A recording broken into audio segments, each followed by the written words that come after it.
اللہ کی supreme court ہوگی اور ہمارے خلاف مقدمہ دائر ہوگا، اور مقدمہ دائر کرنے والے کون ہوں گے؟ جناب محمد رسول اللہ صلی اللہ علیہ وسلم، اور وہ کہیں گے وقال الرسول یا رب ان قوم اتخذوا هذا القرآن مہجورا۔ رسول کہیں گے اے اللہ میری قوم نے قرآن کو چھوڑ دیا تھا، میری قوم قرآن کو چھوڑ چکی تھی، میری قوم کا قرآن سے کوئی تعلق نہیں تھا۔ رمضان آ رہا ہے، پھر ہمیں قرآن یاد آئے گا، ایک مہینہ قرآن سنیں گے پڑھیں گے، اس کے بعد اس کو ریشم کے کپڑے میں لپیٹ کے رکھ دیں گے۔ پھر لوگ مفتی مولوی صاحب سے مسئلہ پوچھیں، مولوی صاحب قرآن الماری پہ رکھا تھا گر گیا، کیا کفارہ دینا ہے؟ اس کے بدلے میں کیا دینا ہے؟ قرآن ہم سے ہمارے ہاتھ سے گر گیا۔ ارے قرآن الماری سے گر گیا اتنا بڑا گناہ نہیں، قرآن تیرے دل سے اتر گیا، تیری آنکھوں سے اتر گیا، تو نے قرآن کو پڑھنا بند کر دیا، تو نے قرآن کو چھونا بند کر دیا۔ اور میری ماں اور بہنوں آپ سے بھی کچھ شکایت ہے، یہ قرآن کسی زمانے میں مسلمانوں کی عورتیں گھر میں صبح صبح فجر کی نماز پڑھنے کے بعد مصلی پر بیٹھ کر قرآن پڑھتی تھی۔ چھوٹے چھوٹے بچے جب اٹھتے تھے تو ماں کے قرآن کی تلاوت سن کر کے اٹھتے تھے، دادی کی تلاوت کی قرآن سن کر کے اٹھتے تھے، نانی کے یہاں جاتے تھے، نانی کی تلاوت کی آواز سن کر کے اٹھتے تھے۔ اب وہ نانیاں چلی گئیں، وہ دادیاں چلی گئیں، اب وہ امیاں چلی گئیں، اب ممیاں اور آنٹیاں آ گئیں۔ اب یہ قرآن نہیں پڑھ کے سن کر کے قرآن کی صبح ان کی نہیں ہوتی ہے، ان کی صبح ہوتی ہے موبائل کے سیریل سے اور موبائل کے گانے سے اور فیس بک کے جو ہے ریل سے۔ آج مسلمان عورتوں کی شروعات ہوتی ہے، اور اسی کلیا چک میں پہلے بھی میں کہہ چکا ہوں اور آج بھی کہہ رہا ہوں کہ ہمارا جو ماحول خراب ہو رہا ہے اس میں بہت بڑا رول ہماری عورتوں کا ہے، اور اس پر آپ کو بہت سنجیدگی سے اور بہت سیریس ہو کر کے اس پر آپ کو وچار کرنا پڑے گا۔ میرے بھائیوں، میں اپنے اس علاقے کے سردار لوگوں سے کہوں گا، اس علاقے کے ذمہ داروں سے کہوں گا، اپنے گاؤں کی اپنے علاقے کی عورتوں کو آپ دین سے جوڑنے کا کام کیجیے۔ اسی بنگال میں کتنی مسجدوں کو میں جانتا ہوں، بہت شاندار مسجد، 2 منزلہ مسجد ہے، مردوں کے لیے پورا انتظام ہے، عورتوں کے لیے کوئی انتظام نہیں ہے، عورتوں کے لیے کوئی انتظام نہیں ہے۔ مولوی صاحب بیچارے ہر جمعہ کو تیاری کر کے آتے ہیں، آدھا گھنٹے کا خطبہ دیتے ہیں، اردو میں بنگلہ میں جس میں بھی دیتے ہو، عورتوں سے کوئی مطلب نہیں۔ عورتیں گھر میں بیٹھی ہیں، صاحب وہ تو مچھلی بنا رہی ہیں، چاول بنا رہی ہیں، روٹی بنا رہی ہیں، ان کو کیا مطلب ہے؟ ہم نے اپنی عورتوں کو دین سے دور کر دیا، ہماری مسجدوں پر عورتوں کا انتظام نہیں، ہمارے یہاں جمعہ کی نماز میں عورتوں کا انتظام نہیں، گھروں میں عورتوں کے لیے کوئی پروگرام نہیں ہوتا۔ اور آپ یہ سمجھتے ہیں کہ مالدار پاڑا میں سال میں 2 دن کا ہم پروگرام کرا لیں گے، عبدالغفار صاحب بنارس سے آ جائیں، شیخ جرجیت صاحب اٹاوا سے آ جائیں، بس صاحب ہماری پوری قوم ایمان والی بن جائے گی؟ نہیں میرے بھائی، یہ پاسبل نہیں ہے۔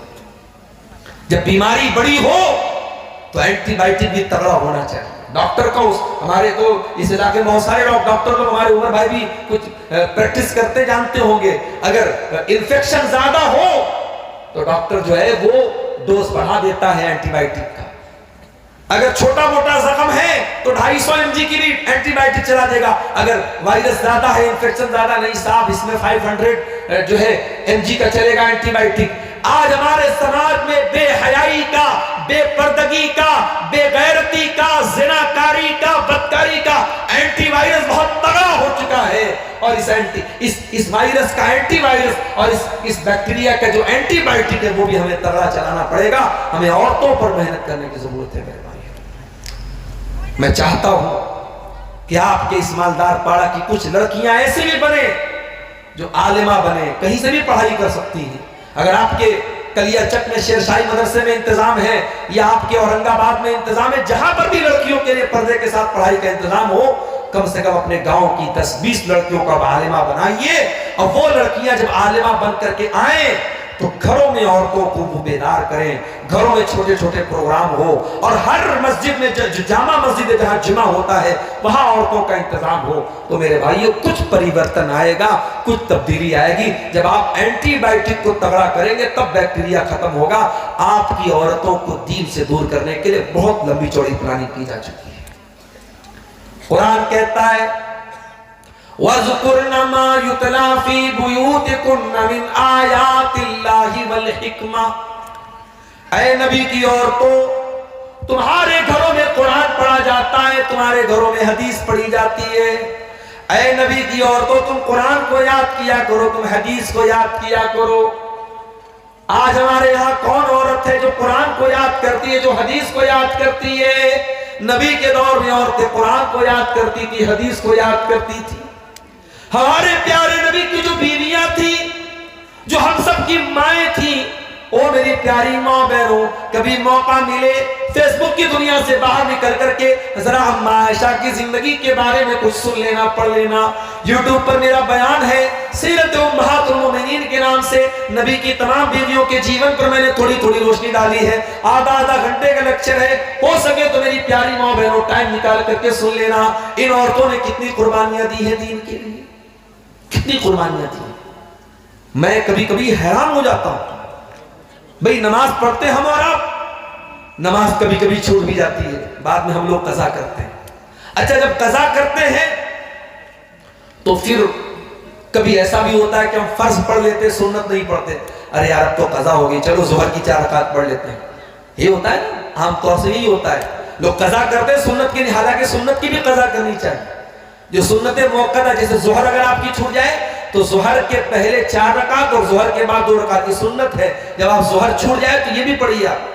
اور فجر کی تو ہر حال میں پڑھنی چاہیے، اگر فجر کی نماز کسی وجہ سے چھوٹ جائے، جان بوجھ کے نہیں چھوڑنا ہے۔ اگر نیند نہیں کھل پائی اور آپ نہیں اٹھ پائے ٹائم سے، سمے سے، مان لیجئے 5 بجے آپ کے اذان ہے اور آپ کی نیند کھل رہی ہے 6 بجے، اب آپ اٹھے، اگر ناپاک ہے تو جلدی سے غسل کر لیجئے، اگر پاک ہے تو باتھ روم میں جائیے، طہارت وغیرہ کرنے کے بعد وضو کیجئے اور جتنا جلدی ممکن ہو فجر کی نماز پڑھیے۔ اور جب آپ فجر کی قضا کریں گے تو پہلے 2 رکعت آپ سنت پڑھیں گے اور پھر 2 رکعت فرض پڑھیں گے، یہی طریقہ ہے۔ جو بھی نماز چھوٹے آپ سنت بھی پوری کریں گے۔ لیکن پریکٹیکل میں بات آپ کو بتاؤں کہ کبھی کبھی ایسا ہوتا ہے، اگر ظہر کے ٹائم مان لو میں ٹرین پہ تھا، آج کل ٹرین میں ماحول ایسا ہو گیا نماز پڑھنے کا نہیں حساب بن پاتا ہے، اب بعد میں ہم کو ظہر پڑھنی ہے تو آدمی سوچتا ہے یار 4 رکعت ظہر کی فرض پڑھنا ہے، اس کے پہلے کی سنت پڑھنا ہے، آدمی صرف فرض پڑھ لیتا ہے، سنت چھوڑ دیتا ہے، یہ سوچ کر کے چلو فرض تو پڑھ لیا، سنت نہیں پڑھا، کیا مسئلہ ہے۔ لیکن میں آپ کو ایک حدیث سنانے جا رہا ہوں۔ یہ حدیث کون روایت کر رہا ہے؟ اللہ کے نبی کی بیوی حضرت ام حبیبہ رضی اللہ تعالیٰ۔ ام حبیبہ کہتی ہیں، صحیح مسلم کی روایت ہے، مالدار پاڑا کے لوگوں ذرا غور سے سننا۔ ام حبیبہ کہتی ہیں، یہ کون ام حبیبہ؟ یہ حضرت معاویہ کی بہن ہے، یہ ابو سفیان کی بیٹی ہے، یہ اللہ کے پیارے نبی کی بیوی اور ہم سب کی ماں ہے۔ یہ کہتی ہے میں نے اللہ کے نبی کو فرماتے ہوئے سنا ہے، جو دن رات میں 12 رکعت نماز پڑھتا ہے، بن اللہ لہو بیتن فی الجنہ، اللہ تعالیٰ اس کے لیے جنت میں ایک محل بناتا ہے۔ یہ 12 رکعت کون سی نماز ہے؟ اب ذرا انگلی اٹھائیے، کیلکولیٹ کیجئے، 2 رکعت ہو گئی آپ کی فجر میں سنت، اور ظہر کے پہلے 4 رکعت سنت۔ اب یہ 4 رکعت آپ ایک ساتھ بھی پڑھ سکتے ہیں اور 2 کر کے الگ بھی پڑھ سکتے، 2 کر کے الگ پڑھنا زیادہ بہتر ہے، اور ظہر کے بعد 2، تو ظہر میں ٹوٹل 6 ہو گئی اور فجر میں 2، 6 2 8، 2 آپ کی مغرب میں ہو گئی اور 2 عشاء میں ہو گئی، مغرب میں 2 مغرب کے بعد اور عشاء میں 2 عشاء کے بعد، اصل میں کوئی سنت نہیں ہے، یہ ٹوٹل 12 رکعت ہے۔ اللہ کے نبی فرماتے ہیں جو یہ 12 رکعت نماز پابندی سے پڑھے گا، اللہ تعالیٰ جنت میں اس کے لیے محل بنائے گا۔ آج اگر آپ کو کلیا چک کے کسی بڑے ایریا میں زمین مل جائے، فری میں رہنے کو گھر مل جائے، تو آپ تو اپنی قسمت پہ ناز کریں۔ اگر آپ کو کسی بڑے شہر میں، پٹنہ میں، کلکتہ میں، ممبئی میں، بڑے علاقے میں آپ کو محل مل جائے، بنگلہ مل جائے، تو آپ کو کروڑوں کی دولت مل گئی۔ یہاں اللہ کے نبی ممبئی کے باندرا میں آپ کو محل نہیں دلا رہے، کلکتہ میں شاہ رخ خان کے فلیٹ کے جیسا آپ کو فلیٹ دلانے کی بات نہیں ہو رہی ہے، یہاں اللہ کے پیارے نبی تو آپ کو جنت میں محل دلا رہے ہیں، اور جنت تو وہ جگہ ہے میرے پیارے ساتھیوں، اللہ کے نبی فرماتے ہیں لَمَوْضِعُ صَوْتٍ فِي الْجَنَّةِ خَيْرٌ مِّنَ الدُّنْيَا وَمَا فِيهَا، کہ جنت میں ایک کوڑا رکھنے کی جگہ دنیا کی تمام نعمتوں سے بہتر ہے. ایک کوڑا کتنا بڑا ہوتا ہوگا؟ 1 اسکوائر فٹ ہوتا ہوگا. چلو 2 اسکوائر فٹ مان لو. یعنی جنت میں 2 اسکوائر فٹ ایریا دنیا کی تمام دولت سے بہتر ہے. اس جنت میں اللہ کے نبی کہہ رہے ہیں آپ کو یہ محل ملے گا. کیا کرنا ہے؟ 5 ٹائم کی نماز پڑھنا ہے اور فرض کے ساتھ ساتھ 12 رکعت یہ سنت پڑھنا ہے. ام حبیبہ کہتی ہیں جب سے میں نے نبی سے یہ حدیث سنی ہے، بڑے غور سے سننا میری ماں اور بہنوں، ام حبیبہ عورت ہے، کہتی ہے جب سے میں نے یہ حدیث سنی ہے ما ترکتہن، میں نے یہ 12 رکعت نماز کبھی نہیں چھوڑی ہے. میں آج جب یہ حدیث پڑھتا ہوں کانپ جاتا ہوں کہ آج بڑے بڑے مردوں کے بس کی بات نہیں کہ یہ 12 رکعت نماز کے بارے میں دعویٰ کر کے کہہ دے میری کبھی نہیں چھوٹی ہے. ام حبیبہ کہتی ہے میری یہ 12 رکعت کبھی نہیں چھوٹی. ایمان ہو تو ایسا ہو، نبی کی سنت پر عمل کرنے کا جذبہ ہو تو ایسا ہو میرے بھائی. نبی کے دور کی عورتیں بھی بڑی شاندار ہوتی تھی. نبی کے دور میں ایک انصاری صحابی اللہ کے نبی کے پاس آتے ہیں، اے اللہ کے نبی میں اپنی بیٹی کے رشتہ تلاش کر رہا ہوں، میری بیٹی بہت خوبصورت ہے، پڑھی لکھی ہے، میں اپنی بیٹی کے رشتہ تلاش کر رہا ہوں، کوئی اچھا رشتہ ہو تو بتا دیجئے. اللہ کے نبی نے کہا ٹھیک ہے ہم بتا دیں گے. اللہ کے نبی کے صحابہ میں ایک صحابی تھے، ان کا نام تھا جلیبیب رضی اللہ تعالیٰ عنہ. جلیبیب بہت اچھے بہت نیک انسان تھے لیکن غریب آدمی تھے. ان کے پاس زیادہ روپیہ پیسہ دھن دولت نہیں تھی اور جلیبیب بہت زیادہ خوبصورت بھی نہیں تھے. ان کے چہرے پر داغ دھبے بھی نکلے ہوئے تھے. ایک مرتبہ جلیبیب اللہ کے نبی کے پاس آئے. اللہ کے نبی نے پوچھا جلیبیب شادی ہوئی تمہاری؟ اچھا اللہ کے نبی کی ایک اور عادت تھی کہ آپ جس ایج کا بندہ ہوتا تھا اس سے اس حساب کی بات کرتے تھے. 70 سال کے بوڑھے سے آپ شادی کی بات نہیں کر رہے لیکن یہ سامنے 18-20 سال کا جوان لڑکا ہے تو اللہ کے نبی اس سے پوچھے شادی ہوئی تمہاری؟ جلیبیب نے کہا نہیں اللہ کے نبی شادی نہیں ہوئی میری. آپ نے کہا کیوں شادی نہیں ہوئی تمہاری؟ کہا اللہ کے نبی کون شادی کرے گا مجھ سے؟ میرے پاس نہ دھن ہے نہ دولت ہے نہ روپیہ ہے نہ پیسہ ہے اور خوبصورت بھی نہیں ہوں، میرے چہرے پر داغ دھبے نکلے ہوئے ہیں، مجھ سے کون شادی کرے گا؟ آپ نے کہا جلیبیب تم گھبراؤ نہیں، ہم تمہاری شادی کرائیں گے، اچھا رشتہ تمہارا کرائیں گے. غور سے سننا میرے بھائیو، آپ بھی سننا، میری ماں بہنوں آپ بھی سننا. سماج میں بہت سارے بگاڑ تو ہمارے شادی بیاہ کی وجہ سے آ رہا ہے. اتنی رسم و رواج ہم نے شادی بیاہ میں پیدا کر دی ہے کہ آج ایسا لگتا ہے کہ مولوی صاحب جو نکاح پڑھاتے ہیں بس نکاح پڑھانے کا کام یہ دین کے حساب سے ہوتا ہے، باقی شادی میں کوئی کام دین کے حساب سے نہیں ہوتا ہے، سارا سب سماج کے حساب سے ہوتا ہے. اللہ کے نبی نے جلیبیب سے کہا جلیبیب ہم تمہاری شادی کرائیں گے. دوسرے دن اللہ کے نبی انصاری صحابی سے کہتے ہیں کہ اے میرے انصاری صحابی آپ نے اپنی لڑکی کے رشتے کے لیے کہا تھا، میرے پاس آپ کی لڑکی کے لیے ایک رشتہ ہے. انصاری صحابی خوش ہو گئے. انہوں نے کہا اللہ کے نبی تو بڑی خوشخبری کی بات ہے، بہت اچھی بات ہے، کس کا رشتہ ہے؟ آپ نے کہا کہ ہم تمہاری لڑکی کی شادی جلیبیب سے کرانا چاہتے ہیں. کہا جلیبیب؟ اب سارے صحابہ جانتے تھے جلیبیب کیسے ہیں، ان کے پاس کتنا پیسہ ہے، کتنا مال ہے اور چہرہ وغیرہ کیسا ہے. صحابی کے چہرے پر تھوڑی سی ناگواری آئی مگر صحابی نے انکار نہیں کیا. کہا ہے اللہ کے نبی ایسا ہے رشتے ناتے کا معاملہ ہے، میں گھر میں تھوڑا لڑکی کی ماں سے ڈسکس کر لیتا ہوں اور پھر اس کے بعد میں آپ کو جواب دیتا ہوں. بڑے غور سے سننا میرے بھائیو، صحابی گھر آتے ہیں اور اپنی بیوی سے کہتے ہیں کہ ہماری بیٹی کے لیے اللہ کے پیارے نبی نے رشتہ بھیجا ہے. بیوی خوش ہو گئی، یہ تو بہت اچھی بات ہے، کس کا رشتہ بھیجا ہے؟ کہا جلیبیب کا رشتہ بھیجا ہے. بیوی بھی جلیبیب کو جانتی تھی، اس نے کہا نہیں ہماری بیٹی اتنی خوبصورت ہے، اتنی پڑھی لکھی ہے، ہم اپنی بیٹی کی شادی جلیبیب سے نہیں کریں گے. اتنا اچھا رشتہ آیا ہم نے ٹھکرا دیا، اب ہم جلیبیب سے شادی کریں گے، ہم نہیں کریں گے اس سے شادی. لڑکی کی ماں نے انکار کر دیا. لڑکی اندر پردے سے ساری بات سن رہی تھی اپنے ماں باپ کی. آئی وہ ماں باپ کے سامنے، کہا ہے میری پیاری امی جان، اے میرے پیارے ابو جان، ٹھیک ہے آپ کو یہ رشتہ پسند نہیں ہے، آپ کی اپنی دلیل ہے کہ لڑکا زیادہ خوبصورت نہیں ہے، زیادہ کمانے والا نہیں ہے، مگر آپ یہ سوچئے یہ رشتہ کون پیش کر رہا ہے؟ جناب محمد رسول اللہ صلی اللہ علیہ وسلم. اور اگر نبی نے یہ رشتہ بھیجا ہے تو کچھ سوچ سمجھ کے بھیجا ہوگا. ضرور یہ رشتہ ہمارے حق میں بہتر ہے تبھی تو اللہ کے نبی نے بھیجا ہے. اس لیے میں یہ چاہتی ہوں کہ یہ رشتہ رسول نے بھیجا ہے اور رسول کا بھیجا ہوا رشتہ ٹھکرانا مناسب نہیں ہے. صحابی اللہ کے نبی کے پاس آئے, کہا ہے اللہ کے نبی, میں کلیئر بات بتاتا ہوں آپ کو, رشتہ مجھے بھی پسند نہیں تھا, میری بیوی کو بھی پسند نہیں تھا, لیکن میری بیٹی نے کہا کہ جب یہ رشتہ اللہ کے رسول پیش کر رہے ہیں تو پھر رسول کا بھیجا ہوا رشتہ ٹھکرانا اور اس کو ریجیکٹ کرنا مناسب نہیں ہے. میری بیٹی تیار ہے.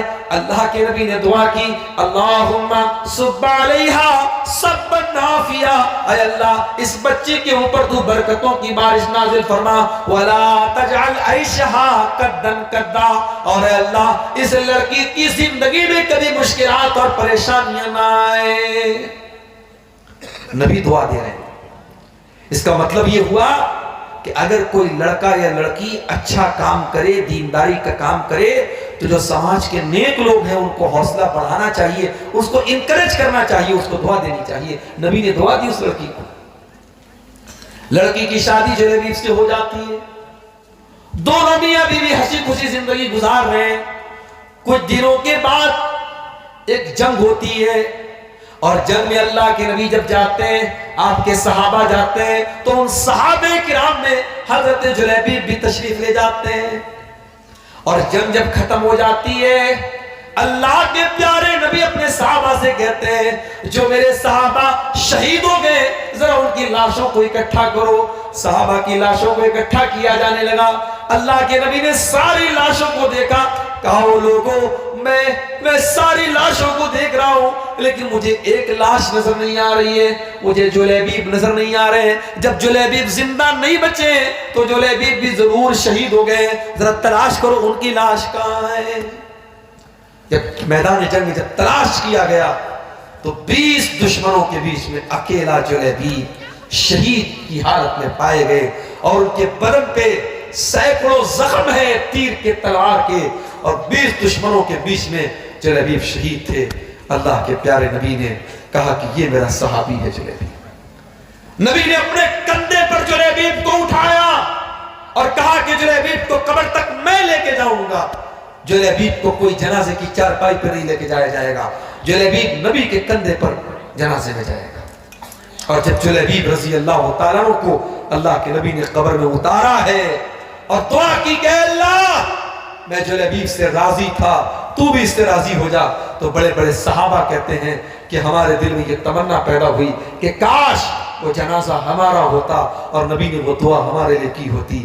میرے پیارے ساتھیوں, جلیبیب کے انتقال کے بعد ان کی بیوی بیوہ ہو گئی, ودوا ہو گئی, اور ہم جانتے ہیں سماج میں ودوا عورت اور بیوہ عورت کو کتنی مشکلات کا سامنا کرنا پڑتا ہے. مگر صحابہ کہتے ہیں کہ اور بیوہ عورتوں کو تو دقت آتی تھی, پریشانی آتی تھی, مگر جلیبیب کی بیوہ کو کبھی ہم نے کسی دقت نہیں دیکھا. اللہ غیب سے اس کو روزی دیتے تھے, اور وہ بیوہ ہونے کے باوجود صدقہ خیرات بہت زیادہ کرتی تھی. میرے عزیزوں, میری پیاری ماں اور بہنوں, یہ عورتیں کہاں چلی گئیں؟ آج سماج سے یہ عورتیں ختم ہو گئی.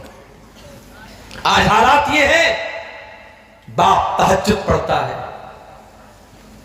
ماں رات میں دعائیں کرتی ہے, اور اس گھر میں جب شادی ہوتی ہے لڑکی ایسا ڈریس پہن کر کے شادی میں آتی ہے کہ اس کو اگر ہم یہ کہیں کہ وہ ڈریس پہن کر کے بھی وہ ننگی ہے تو غلط نہیں ہوگا. یہ کہاں کا انصاف ہے کہ آپ نے عبادت کو مسجد تک رکھا ہے, اور آپ کی گھر کی بہو بیٹی کا پہناوا اور آپ کے گھر کی عورتوں کا پہناوا وہ بالکل کافر اور مشرک عورتوں کی طرح ہے, نہ کوئی شرم ہے نہ کوئی حیا ہے. ایسا کیوں ہو رہا ہے میرے بھائی؟ اللہ کے پیارے نبی فرماتے ہیں قیامت کے دن 3 لوگوں کی طرف اللہ تعالیٰ نہ تو دیکھے گا, نہ تو ان کو گناہوں سے پاک اور صاف کرے گا, نہ ان کو اللہ تعالیٰ ان سے بات چیت کرے گا. کون 3 لوگ ہوں گے؟ ذرا غور سے سننا. آپ نے فرمایا العاق لوالدیہ, اپنے ماں باپ کو ستانے والا, اپنے ماں باپ کو دکھ دینے والا.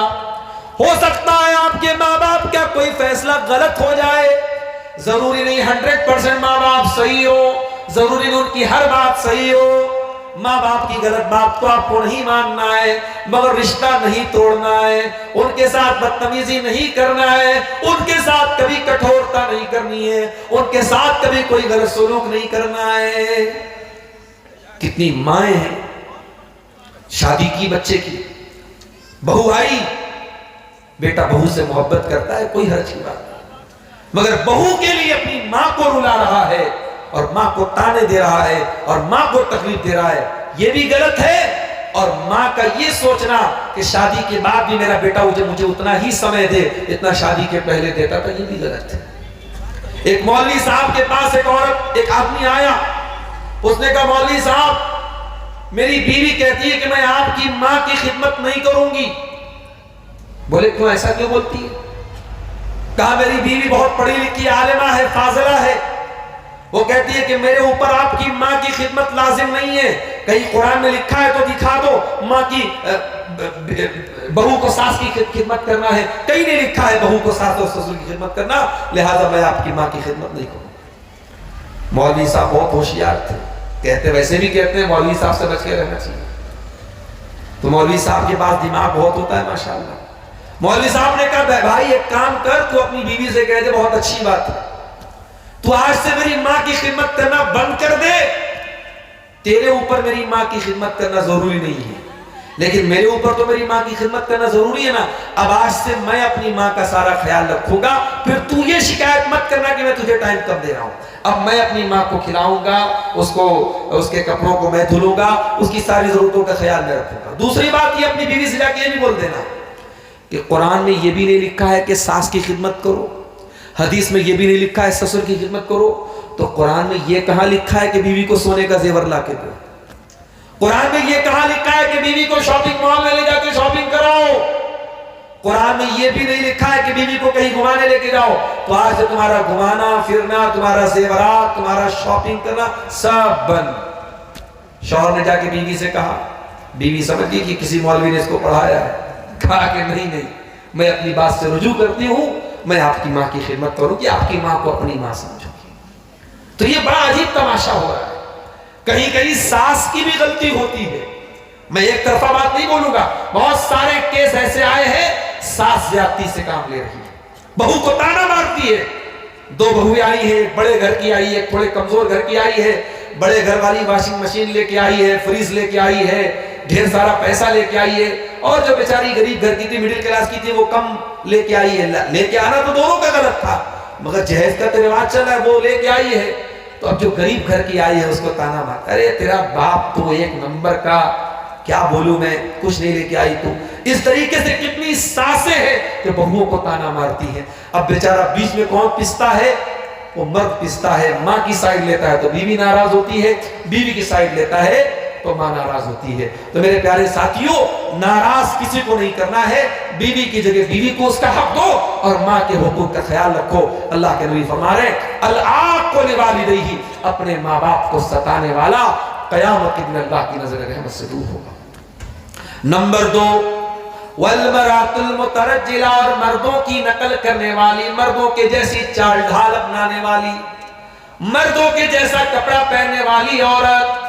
اور نمبر 3، الدیوث، بغیرت آدمی، الذی یقر فی اہلہ الخبث، جس کے گھر میں بے حیائی ہو اس کو کوئی فرق نہ پڑے، جس کی بیوی بے پردہ ہو کر کے اسٹیٹس پر اپنا فوٹو لگائے اور وہ بیچارہ اپنے دوستوں کو دکھائے دیکھو میری بیوی کتنی سندر لگ رہی ہے، جس کی بیوی سج دج کر کے سور کر کے کلیا چکی مارکیٹ میں جا کر کے شاپنگ کرے بے پردہ، اور وہ بیچارہ بڑے فرض گئے کہ میری بیوی بہت خوبصورت ہے، جو اس قدر بے غیرت ہو جائے، جو اپنی بیوی بہو اور بیٹی کی بے حیائی پر کبھی اس کے ماتھے پر کوئی شکن نہ آئے، اس بے غیرت انسان کی طرف بھی اللہ تعالیٰ قیامت کے دن نہیں دیکھے گا۔ یہ بہت بڑا مسئلہ ہمارے سماج کا بنتا جا رہا ہے۔ بے حیائی تو اپنی جگہ ہے، یہ جو بے غیرتی آئی ہے، اور مجھے کبھی کبھی اکبر الہ آبادی کا وہ شعر یاد آتا ہے کہ بے پردہ نظر آئیں کل جو چند بیویاں، اکبر زمین غیرت قومی سے گڑ گیا، پوچھا جو ان سے آپ کا پردہ وہ کیا ہوا، کہنے لگی کہ عقل پہ مردوں کے پڑ گیا، آج مردوں کی عقل پر عورتوں کا پردہ پڑ گیا ہے۔ میری پیاری ماں اور بہنوں، ہمیں اور آپ کو اگر اپنے سماج کو سدھارنا ہے، اپنے حالات کو سدھارنا ہے، مسلمان عورت کو یہ بات یاد رکھنی چاہیے، اسے مسلمان بن کے رہنا ہے۔ مسلمان عورت ہر جگہ مسلمان بن کے رہے، اگر وہ اپنے گھر میں ہے تب بھی مسلمان بن کے رہے، مارکیٹ میں ہے تب بھی مسلمان بن کے رہے۔ اس کا شریر، اس کا جسم کوئی کھلونا نہیں ہے کہ جس کا من چاہے، جس کا دل چاہے دیکھ لے۔ ایک عورت، مسلمان عورت جب گھر سے باہر نکلے، وہ ایسے کپڑے اور ایسی چادر میں نکلے، ایسے نقاب میں اور ایسے پردے میں نکلے کہ قرآن کہتا ہے ذالک ادنیٰ ان یعرفن فلا یؤذین، کہ دنیا اسے پہچان جائے کہ ہاں یہ عزت دار گھر کی عورتیں ہیں، یہ پردہ کرنے والی عورتیں ہیں۔ اب عورتوں پر تو باتیں ہو گئی، آخر کے 15 منٹ میں تھوڑا سا اپنے نوجوانوں کا بھی ٹائم لینا چاہتا ہوں۔ بہت ٹھنڈی کے موسم میں آپ بیٹھے ہیں، تھوڑا سا آپ کو گرم کرنا چاہتا ہوں، تھوڑی آپ کے اندر ایمان کی گرمی پیدا کرنا چاہتا ہوں۔ میرے نوجوان ساتھیوں، آج اللہ کا فضل و کرم ہے کہ ممبئی سے لے کر کے بنگال تک ہر علاقے میں جہاں ہمارے مسلمان ہمیں بلاتے ہیں دعوت دے کے، وہاں ہمارا جانے کا اتفاق ہوتا ہے۔ لیکن ایک چیز کامن ہم دیکھ رہے ہیں اپنی اس قوم کے اندر کہ ہمارا نوجوان بہت بری طریقے سے اسلام سے دور ہو رہا ہے، مسلمان نوجوان دین سے دور ہو رہا ہے۔ ابھی ممبئی کے اندر ایک علاقہ ہے ممبرا، وہاں پر باقاعدہ اسکول کے بچے 18 سال کے نہیں اور بھی کم سال کے، 15 سال کے، 14 سال کے بچے وہ ڈرگس لے رہے ہیں۔ یقین کرے وہ نشیلا پاؤڈر لے رہے ہیں، اتنا خطرناک پاؤڈر۔ وہاں ممبئی کے لوگوں نے مجھے بتایا اس کا نام MD ہوتا ہے، اور وہ اتنا خطرناک پاؤڈر ہوتا ہے کہ جو بچہ ایک بار عادی ہو جاتا ہے پھر چھوٹتا نہیں ہے، اور وہ شریر کو گلا کے ختم کر دیتا ہے، برباد کر دیتا ہے۔ آج ہمارے پاس فون آتا ہے، مسلمان کا کال آتا ہے کہ مولانا صاحب ہمارے گاؤں میں ایک کیس ہو گیا، ایک لڑکا لڑکی نے آپس میں غلط کام کر لیا، اور پھر گاؤں والوں نے دونوں کی شادی کرا دی، اور شادی کے 3-4 مہینے کے بعد پیدائش ہو گئی بچے کی۔ اب مسئلہ بتائیے کیا کرنا ہے؟ شرم بھی آتی ہے، افسوس بھی ہوتا ہے، یہ قوم کہاں پہنچ گئی اور کیا کیا مسئلے پیدا ہو رہے ہیں۔ میرے پیارے ساتھیوں، زناکاری میں آج ہمارا نوجوان آگے ہے، بدکاری میں ہمارا نوجوان آگے ہے، نشہ خوری میں ہمارا نوجوان آگے ہے، حرام بزنس میں اور حرام کاروبار میں ہمارا نوجوان آگے ہے۔ آج کتنے آن لائن ایپس ہیں جو بالکل حرام ہے، کوئی بزنس نہیں ہے، سٹے بازی ہو رہی ہے، کرکٹ پر سٹا لگ رہا ہے، یا شیئر مارکیٹ میں بہت ساری سٹے کی شکلیں ہیں، یا ایسی فرضی کمپنیاں ہیں جو پیسہ لے کر کے بڑے بڑے ریٹرن دینے کی بات کر رہی ہیں۔ نوجوان ان کے جھانسے میں آ جاتا ہے۔ ابھی کٹیہار کے علاقے میں کسی نے بتایا کہ ایک مسلمان نے ایک کمپنی آئی تھی جس کا نام میٹا اوزون کمپنی تھا، 1 کروڑ روپے اس میں لگائے تھے۔ 1 کروڑ مسجد کے لیے دینا پڑ جائے، مدرسے کے لیے دینا پڑ جائے تو نانی مر جاتی ہے۔ 1 کروڑ چھوڑ دو، 1 لاکھ دینے میں نانی مر جاتی ہے، لوگ نہیں دیتے ہیں، بڑی مشکل سے مسجد کے لیے، مدرسے کے لیے، اللہ کے گھر کے لیے دیتے ہیں۔ 1 کروڑ روپیہ اس نے کمپنی میں لگایا، کمپنی ڈوب گئی، 1 کروڑ روپیہ ڈوب گیا، آج وہ بیچارہ محتاج بن گیا ہے دوسروں کا۔ میرے پیارے ساتھیوں، اپنے نوجوانوں کو ایک میسج دینا چاہتا ہوں کہ نوجوانوں، دنیا کی 4 دن کی زندگی کے پیچھے اتنے اندھے مت بنو۔ یہ دنیا آج ہے کل نہیں رہے گی، آج آپ جوان ہیں کل بوڑھے ہو جائیں گے، آج اگر کچھ گناہ ہم نے کیے ہیں کل پچھتانا پڑے گا۔ گناہ کی لذت وقتی طور پر ہمیں اچھی لگے گی، مگر گناہ ہونے کے بعد ہمیں احساس ہوگا کہ یار یہ نہیں کرنا چاہیے تھا۔ گناہ کی لذت اور گناہ کا ذائقہ ہے تو بڑا ٹیسٹی، مگر اس کا پچھتاوا بعد میں ضرور ہوگا۔ اس لیے میرے نوجوان ساتھیوں، آپ کو پیغام دینا چاہتا ہوں، کل جمعہ کا دن ہے، اگر آپ کو موقع ملے جائیے گھر میں قرآن کھولیے، اور قرآن کے 15ویں پارے میں اللہ تعالیٰ نے اصحاب کہف کا واقعہ بیان کیا ہے۔ اللہ کے کچھ بندے تھے جو اپنے محلوں کو چھوڑ کے، اپنے امیر باپ کی حویلی کو چھوڑ کے ایک گفا میں جا کر کے، پہاڑ کی گفا میں جا کر کے سو جاتے ہیں۔ کیوں جاتے ہیں وہاں؟ باپ کا محل کیوں چھوڑا؟ ماں کی حویلی کیوں چھوڑی؟ اپنے دین کو بچانے کے لیے، اپنے ایمان کو بچانے کے لیے۔ اور ان نوجوانوں کو اللہ تعالیٰ نے 300 سال تک اس گفا میں سلائے رکھا۔ ان کا واقعہ اللہ نے قرآن میں بیان کیا ہے، جائیے قرآن کا 15واں پارہ کھولیے۔ ان کا واقعہ جب اللہ بیان کرتا ہے تو اللہ تعالیٰ ایک بات کو ہائی لائٹ کرتا ہے، اللہ کہتا انہم فتیۃ آمنوا بربہم وزدناہم ہدا، کہ یہ ہمارے چند نوجوان بندے تھے، یہ 18-20 سال کے، 22 سال کے ینگ لڑکے تھے۔ آج بھی یہ جلسہ ہوتا ہے، بزرگوں کا مشورہ ہوتا ہے، بڑوں کا مشورہ ہوتا ہے، مگر جلسے میں آگے آگے محنت کرنے والے، علماء سے کانٹیکٹ کرنے والے، علماء کو ریسیو کرنے والے، علماء کو کھانا کھلانے والے، اسٹیج کو اور پورے پنڈال کو سجانے والے آپ دیکھیں میجورٹی نوجوان ہوتے ہیں۔ آج بھی بڑے بڑے کام نوجوان ہی کر سکتے ہیں۔ میرے نوجوانوں، یہ 4 دن کی زندگی ہے، اس زندگی کو کوشش کرو اللہ کو راضی کرنے میں گزارو، ایسا عمل کرو جس سے اللہ راضی ہو جائے، ایسا عمل کرو کہ 40 سال زندگی ہو چاہے 50 سال زندگی ہو، جب مرو تو لوگ یاد کریں کہ یار بڑا نیک انسان تھا، بڑا اللہ کا نیک بندہ تھا۔ ایسی موت نہ مرو، ایسی موت نہ مرو کہ اللہ کے نبی فرماتے ہیں جنازہ جب گزرا، اللہ کے نبی نے فرمایا یہ جو جنازہ گزرا ہے یا تو مستریح او مستراح منہ، یا تو یہ جنازہ راحت پا کے جا رہا ہے یا دنیا کو راحت دے کے جا رہا ہے۔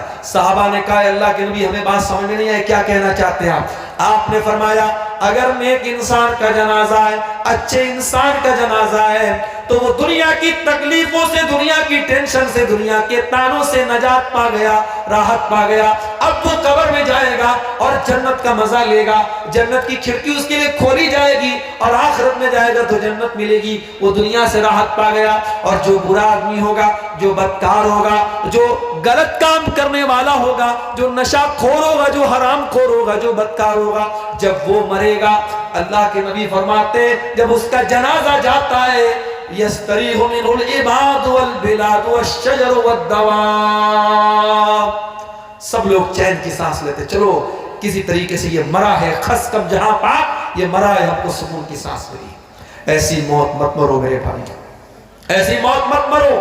موت ایسی ہو، موت اس کی ہوئی جس کا کرے زمانہ افسوس، یوں تو دنیا میں سبھی آئے ہیں مرنے کے لیے، مرنا تو سب کو ہے۔ موت ایسی ہو ایمان کی حالت میں ہو، کہیں ایسا نہ ہو کانوں میں ایئر فون لگا ہو اور ننگے جسم والی لڑکی کو ناشتہ گاتا دیکھ کر کے، کوئی گانا دیکھ کر کے آپ موبائل پر سو رہے ہیں یا آپ سن رہے ہیں اور اسی حالت میں دل کی دھڑکن بند ہو گئی، اسی حالت میں موت آ گئی، تو کل قیامت کے دن بھی وہی ایئر فون کانوں میں لگا ہوگا اور وہی ننگی تصویر آپ کے سامنے ہوگی اور اس کو دیکھتے ہوئے آپ قیامت کے دن اٹھیں گے۔ اللہ کے نبی فرماتے ہیں کل عبد یبعث علی ما مات علیہ، بندہ جس حال میں مرے گا اسی حال میں اٹھایا جائے گا۔ میرے نوجوان ساتھیوں، آپ ذرا نبی کے صحابہ کی زندگیوں کو پڑھو، کوئی خالد بن ولید ہے، کوئی مصعب بن عمیر ہے، کوئی ابو ہریرہ ہے، کوئی عبداللہ بن مسعود ہے، یہ آپ کے لیے آئیڈیل لوگ ہیں۔ کبھی موقع ملے فیس بک کی دنیا سے، انسٹاگرام کی دنیا سے باہر نکلو اور نئی ٹائم میں کتاب پڑھنے کا، جاؤ کسی اوتھینٹک عالم، کسی اچھے عالم کی تقریر میں ان کے واقعات کو سنو، آپ کے رونگٹے کھڑے ہو جائیں گے، آپ کے رونگٹے کھڑے ہو جائیں گے۔ کیا لوگ تھے یہ! ابو ہریرہ رضی اللہ تعالیٰ عنہ کون ہے؟ یہ نبی کے ساتھ 4 سال رہتے ہیں، صرف 4 سال، اور 4 سال میں کتنی حدیثیں یہ بیان کرتے ہیں نبی سے؟ 5374 حدیثیں ابو ہریرہ یاد کر لیتے ہیں۔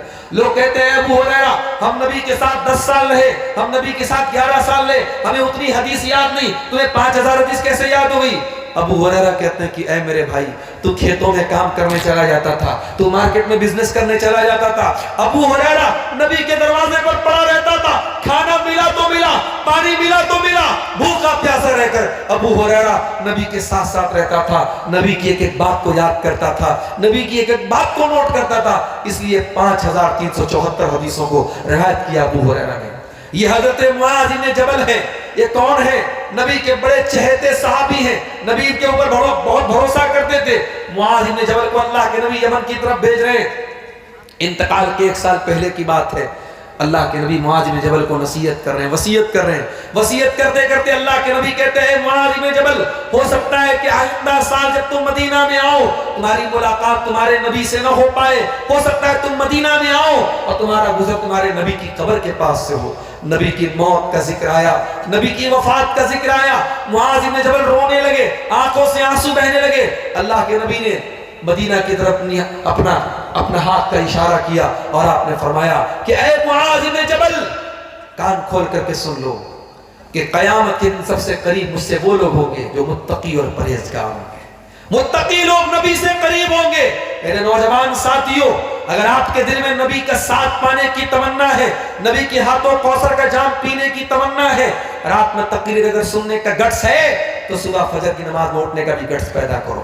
آپ کے ہاتھوں میں انٹرنیٹ بھرا موبائل ہے، سوشل میڈیا والا موبائل ہے، اس پہ غلط اور گندی چیزیں بھی ہیں، اس پہ اچھی چیزیں بھی ہیں۔ جب شیطان آپ کو غلط چیزوں کی طرف لے کے جانے کی کوشش کرے تو اپنے نفس سے کہہ دے، اپنے نفس سے کہہ دو کہ میں اس موبائل پر جو غلط چیزیں دیکھوں گا ہو سکتا ہے میں ڈیلیٹ کر دوں، ہو سکتا ہے کہ دنیا والوں کو اس کے بارے میں نہ پتہ چلے، مگر اس اللہ کو کیا جواب دوں گا؟ یعلم خائنۃ الاعین وما تخفی الصدور، جو آنکھوں کی چوری کو بھی جانتا ہے، جو دلوں کے چھپے ہوئے بھید کو بھی جانتا ہے۔ اپنے دل سے کہہ دو کہ کوئی دیکھنے والا نہیں ہے، کوئی کیمرہ نہیں ہے، اللہ کا کیمرہ 24/7 آن ہے، اللہ کا کیمرہ چل رہا ہے۔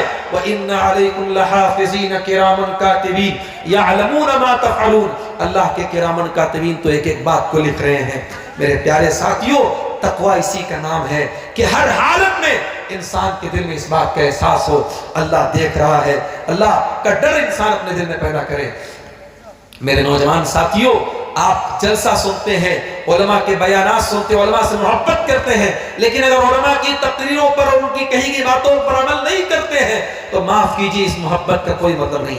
عبدالغفار صاحب تھے کی تقریریں آپ نے بہت یوٹیوب پر سنی ہوگی، ان کے ساتھ کبھی آپ نے سیلفی بھی لی ہوگی، مگر اس سیلفی اور اس محبت کا کوئی فائدہ اللہ کے آپ کو نہیں ملے گا اگر اس محبت کے ساتھ ساتھ یہ جذبہ بھی نہ ہو کہ ہاں ہم ان کی باتوں پر عمل بھی کریں گے۔ آج مسجدوں کا حال یہ ہے کہ مسجدیں مرثیہ کھا ہے کہ نمازی نہ رہے۔ من اپنا پرانا پاپی تھا، برسوں میں نمازی بن نہ سکا، مسجد تو بنا لی شب بھر میں ایمان کی حرارت والوں نے، من اپنا پرانا پاپی تھا، برسوں میں نمازی بن نہ سکا۔ آج ہماری ماں اور بہنوں کا کیا حال ہے؟ اکثر عورتیں نماز سے دور ہیں، نماز نہیں پڑھتی ہیں، جوان لڑکیاں بالکل نہیں پڑھتی ہیں۔ پوچھو کیوں نہیں پڑھتی ہیں؟ ارے شیخ صاحب آپ نہیں جانتے ہم لڑکیوں کو کتنے کام رہتے ہیں، ہمیں کتنا کام کرنا رہتا ہے، کھانا ہمیں بنانا ہے، گھر کی صفائی ہمیں کرنا ہے، کپڑے ہمیں دھونا ہے، اتنے کام ہے، نماز کا ٹائم نہیں ملتا ہے۔ میری پیاری ماں اور بہنوں، نبی کی بھی ایک بیٹی تھی، اس کا نام فاطمہ تھا، اس کے 2 بچے تھے، ایک گود میں حسن ہے، ایک گود میں حسین ہے۔ حسن و حسین کی پرورش کرنے والی ماں ہاتھوں سے چکی بھی چلاتی ہے اور زبان پر قرآن کی تلاوت بھی ہے۔ جب زبان پر قرآن کی تلاوت ہو تو اس گود میں حسن و حسین پلتے ہیں۔ میری پیاری ماں اور بہنوں، آج فاطمہ کی جیسی ماں کی ضرورت ہے، آج مریم کے جیسی پاک دامن عورتوں کی ضرورت ہے۔ مریم کون تھی؟ مریم وہ تھی التی احسنت فرجہا، جنہوں نے اپنی آبرو کی حفاظت کی۔ جو مریم، زمانے نے ان پر جھوٹا الزام لگایا، جب گود میں بچہ لے کے پہنچی، زمانے نے کہا ہے مریم کس کا پاپ لے کے آئی ہے؟ مریم ایک کنواری عورت ہے، اللہ نے اپنی قدرت سے معجزے کے طور پر کنواری لڑکی کو ماں بنا دیا، اور کنواری لڑکی جب اپنے بچے کو لے کے آئی ہے، عیسیٰ ابن مریم کو لے کے آئی ہے گود میں، اور قوم کے لوگ مریم پر الزام لگاتے کہ اے مریم تو نے پاپ کیا ہے، تو نے گناہ کیا ہے، تو نے غلط کام کیا ہے۔ ایک پاک دامن عورت پر جب زنا کی تہمت لگی، اللہ کی قدرت کو جوش آیا اور وہ دودھ پیتا بچہ اپنی ماں کی گود سے اپنی ماں کی پاک دامنی کی گواہی دیتا ہے، اور بچہ کہتا ہے انی عبداللہ آتانی الکتاب وجعلنی نبیا۔ اے لوگوں کان کھول کر کے سن لو، میری ماں کے کیریکٹر پر کوئی سوال نہ اٹھانا، میری ماں کو کچھ برا بھلا نہ کہنا، میں اللہ کا بندہ ہوں، میں اللہ کا بندہ ہوں، میں عیسیٰ ابن مریم ہوں، مجھے اللہ نے بغیر باپ کے پیدا کیا ہے، مجھے برکت والا بنایا ہے، میں اپنی ماں کے ساتھ اچھا سلوک کرنے والا ہوں۔ جب ماں پاک دامن ہے اور ماں کے کردار پر کسی نے جھوٹا الزام لگایا، اللہ نے دودھ پیتے بچے کو ماں کی گواہی میں کھڑا کر دیا۔ میری پیاری ماں اور بہنوں، آج مریم کی جیسی ماں کی ضرورت ہے، آج آسیہ کی جیسی ماں کی ضرورت ہے۔ فرعون جیسے ظالم شوہر کی بیوی ہے، فرعون کے محل میں رہتی تھی، آرام سے کھاتی تھی پیتی تھی، جب آسیہ ایمان لے آئی، مسلمان ہو گئی، فرعون نے جیل میں ڈلوا دیا، ہاتھوں میں پیروں میں زنجیریں ڈال دی، ہتکڑیاں ڈال دی۔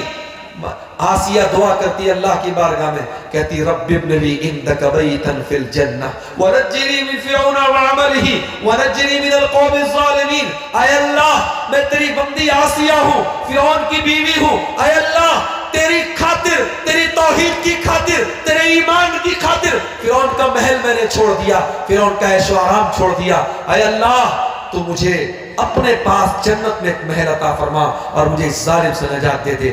آسیہ فرعون کے جیل خانے میں مر جاتی ہے، دنیا کی نظر میں ان کی موت ہو جاتی ہے، مگر اللہ قیامت تک ہمیشہ کے لیے ان کے نام کو قرآن میں ان کے ذکر کو قرآن میں آباد کر دیتا ہے، اور اللہ اپنی نیک بندیوں میں ان کو شامل کر لیتا ہے۔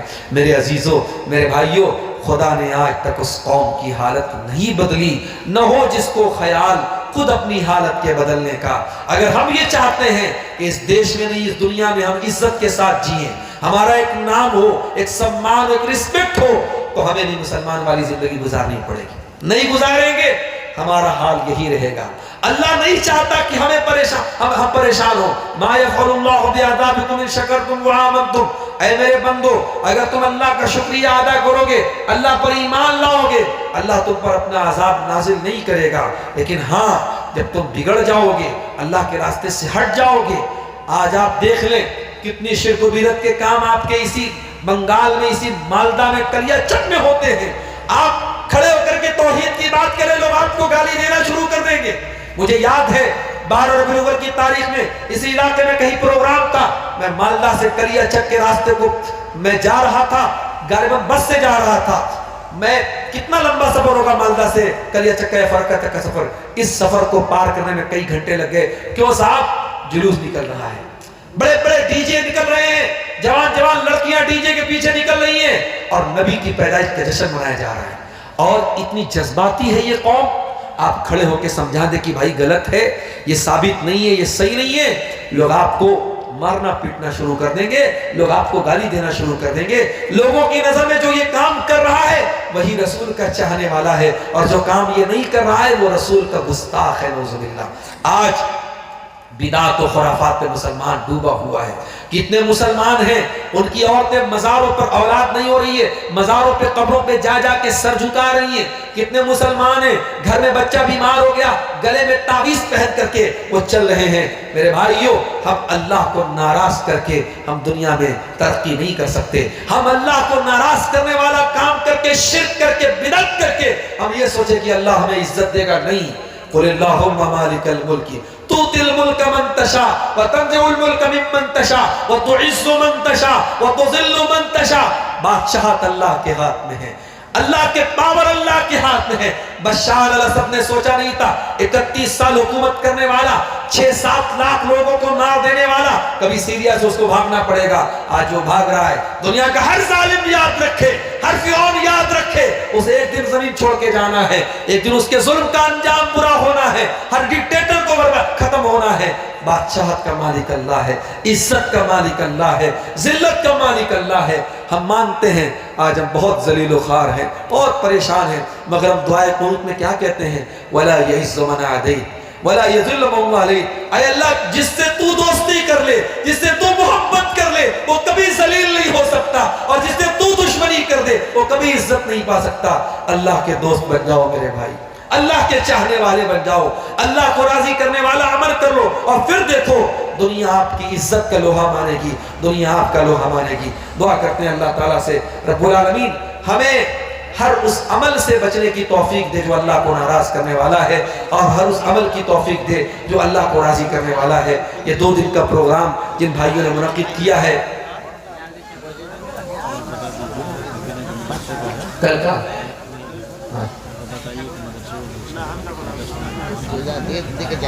اچھا یہ پروگرام جو ہے آپ کو معلوم بھی ہوگا مدرسے کا پروگرام ہے، اور کلیکشن کے لیے یہ پروگرام کیا گیا ہے۔ تو آپ لوگ جاتے جاتے ماؤں بہنوں سے بھی کہنا چاہوں گا کہ اس ادارے کے لیے، مدرسے کے لیے آپ حضرات بھی کچھ تعاون کر کے جائیں، تاکہ جس اصل مقصد کے تحت جو پروگرام کرایا گیا ہے وہ مقصد پورا ہو۔ جلسے کے لیے آپ ادارے کے لیے، مدرسے کے لیے کچھ دان دے کر کے، تعاون دے کر کے جائیں۔ اللہ تعالیٰ آپ سب کے مال میں برکت عطا کرے، اور آپ کو اس ادارے کا تعاون کرنے کی توفیق دے۔ آمین۔ وآخر دعوانا الحمدللہ رب العالمین۔